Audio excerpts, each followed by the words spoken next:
एक तरीके से सबके लिए ड्रीम बजट है, सब सेक्शन के लिए और खास करके युवाओं के लिए और महिलाओं के लिए। अरे ये तो कुर्सी बचाओ बजट है। उनको कुर्सी बचाने के लिए जो पार्टी को लिए कुर्सी बचाते हैं उनके लिए बजट है। दुनिया के ग्रोथ इंजन के रूप में भारत की भूमिका को और विकसित भारत की संकल्पना को साकार करने का एक आर्थिक दस्तावेज के रूप में यह देश की संसद में प्रस्तुत किया गया है। सरकार बचानी है तो अच्छी बात है कि बिहार को, आंध्र प्रदेश को कुछ विशेष पैकेज या विशेष योजनाओं से जोड़ा गया है। इस बजट में बिहार फर्स्ट, बिहारी फर्स्ट को भी धरातल पर उतारने के प्रावधान दिए गए हैं, जहां एक तरफ इंफ्रास्ट्रक्चर इसमें मजबूती देने का काम किया गया है। गरीब, युवा, महिला और किसान, ये लोगों के ऊपर अभी समझ में आएगा दरअसल उनके लिए क्या किया गया है। यूनियन बजट जो 2024-25 का पेश किया गया था, एक तरीके से सबके लिए ड्रीम बजट है, सब सेक्शन के लिए और खास करके युवाओं के लिए और महिलाओं के लिए। इससे जो इंफ्रास्ट्रक्चर, रिकॉर्ड नंबर इंफ्रास्ट्रक्चर का जो एलोकेशन हुआ है, कैपिटल एक्सपेंडिचर का 11 लाख करोड़ से भी ज़्यादा कैपिटल एक्सपेंडिचर, ये ऐतिहासिक है। और अलग अलग राज्यों के लिए जिस प्रकार से खास करके जो ईस्टर्न इंडिया जो इकोनॉमी के लिए थोड़ा सा पिछड़ा है, बिहार, झारखंड, वेस्ट बंगाल, उड़ीसा, आंध्र प्रदेश और साथ साथ में नॉर्थ ईस्ट के लिए जो भी आज बजट में अनाउंसमेंट हुआ है, मुझे लगता है कि ये ईस्टर्न इंडिया एक इकोनॉमिक हब के रूप में उभर के आएगा और बहुत बड़ा इंफ्रास्ट्रक्चर का काम अभी बिहार से लेकर के झारखंड, आंध्र प्रदेश और वेस्ट बंगाल, नॉर्थ ईस्ट का होने वाला है। और विशेष रूप से जो स्किलिंग के लिए और एम्प्लॉयमेंट जनरेशन के लिए जो अनाउंसमेंट हुआ है वो ऐतिहासिक है। और जितने कार्यक्रम चलाने वाले हैं और युवाओं के लिए रोजगार इससे उत्पन्न होने वाला है, ये देश का आत्मनिर्भरता के लिए बहुत बड़ा योगदान होने वाले हैं। साथ साथ में महिलाओं को अलग से जो स्कीम सपोर्ट देने का जो प्रावधान रखा है, ये बहुत ही सराहनीय है। और नॉर्थ ईस्ट में बैंकिंग को लेकर के, नॉर्थ ईस्ट में बैंकिंग का खास करके पहाड़ों में, दूर दराज इलाकों में बैंकिंग सर्विसेज का थोड़ा सा कमी जो थे, वो भी इस बजट में वित्त मंत्री जी ने जो अनाउंसमेंट किया है उससे नॉर्थ ईस्ट का फाइनेंशियल इंक्लूजन में बहुत जोरदार से मेन स्ट्रीमिंग होने वाले हैं। इसके अलावा 3 करोड़ आवास योजना गरीबों के लिए शहरों में और ग्रामीण इलाकों में घर बनाने वाला है, वो भी ऐतिहासिक है। और फिर मुझे लगता है कि प्रधानमंत्री जी का जो सपना है कि 2047 तक भारत को विकसित राष्ट्र बनाना है, इसका बहुत बड़ा शुरुआत आज के इस बजट में झलकता है। अरे ये तो कुर्सी बचाओ बजट है। उनको कुर्सी बचाने के लिए जो पार्टी को लिए कुर्सी बचाते हैं उनके लिए बजट है। एनडीए वाला जो है उसका साथ नीतीश कुमार और आंध्र प्रदेश का, उनको सेव करने के लिए, उनको पास में रखने के लिए इसका बजट है। ये इंडिया का बजट नहीं है, देश के लिए बजट नहीं है। वो लोग बंगाल को तो कुछ ही नहीं दिया है।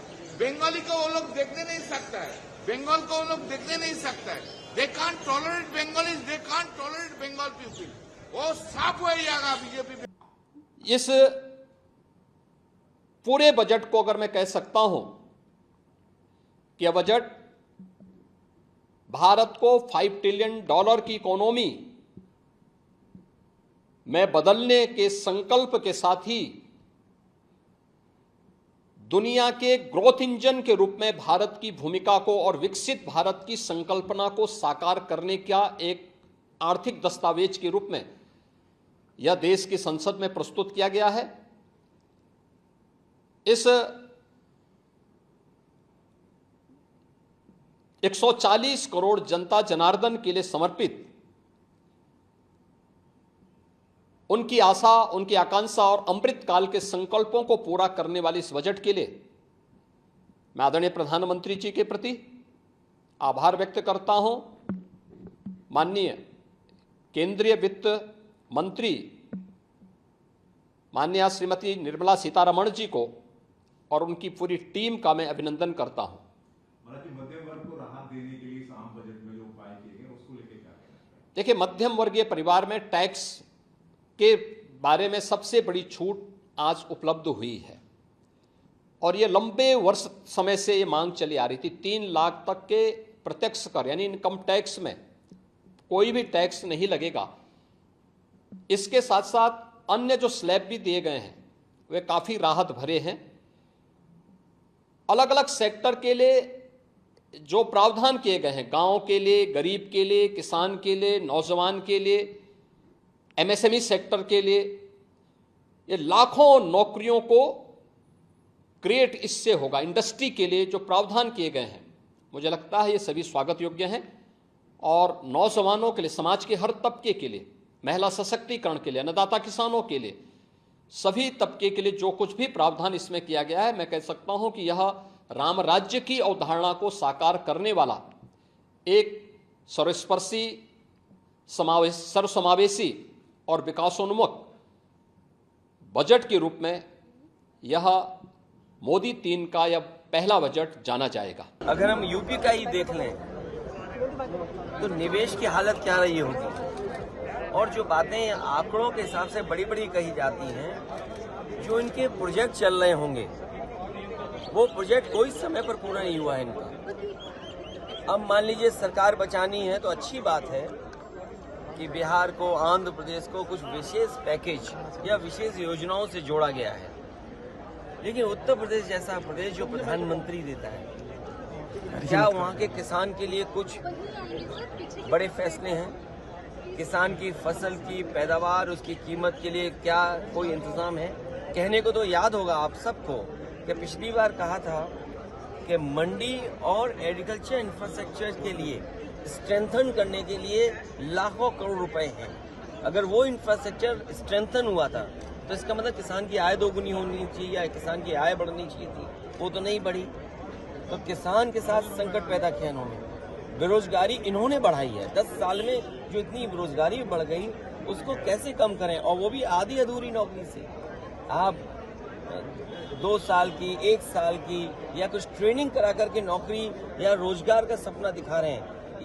देश का नौजवान अपना भविष्य बनाने के लिए पक्की नौकरी चाहता है, और फिर जो आधी अधूरी नौकरी है क्या उसमें आरक्षण होगा? देखिए, जो लोग इस बात का हो हल्ला मचाते हैं कि बिहार को विशेष राज्य का दर्जा नहीं मिला, विशेष राज्य का दर्जा नहीं मिला, ये वही विपक्ष के लोग हैं जिनके पास ये जानकारी का अभाव है कि इन्हीं की सरकार में, यूपीए की सरकार में मनमोहन सिंह जी के दौरान ही नीति आयोग में इस तरीके के प्रावधान किए गए थे जिसके बाद किसी भी राज्य को विशेष राज्य का दर्जा मिलना लगभग नामुमकिन के करीब हो गया था।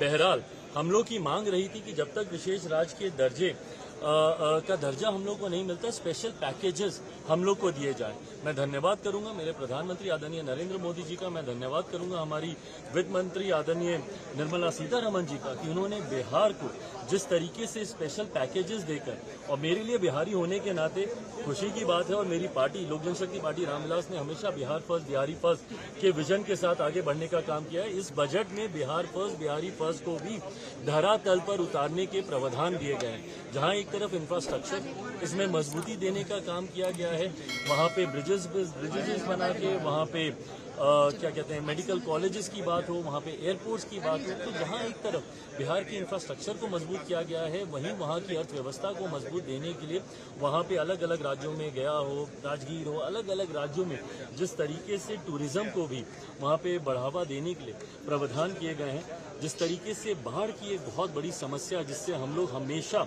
दशकों से हम लोग परेशान रहे हैं, उसके भी समाधान का जिक्र इस बजट में किया गया है। तो मैं मानता हूं बिहारियों के लिए ये बहुत खुशी की बात है और पूरी बिहार की जनता प्रधानमंत्री जी का धन्यवाद करेगी। बट ओवरऑल भी अगर इस बजट को देखा जाए तो पूरी तरीके से समावेशी बजट है।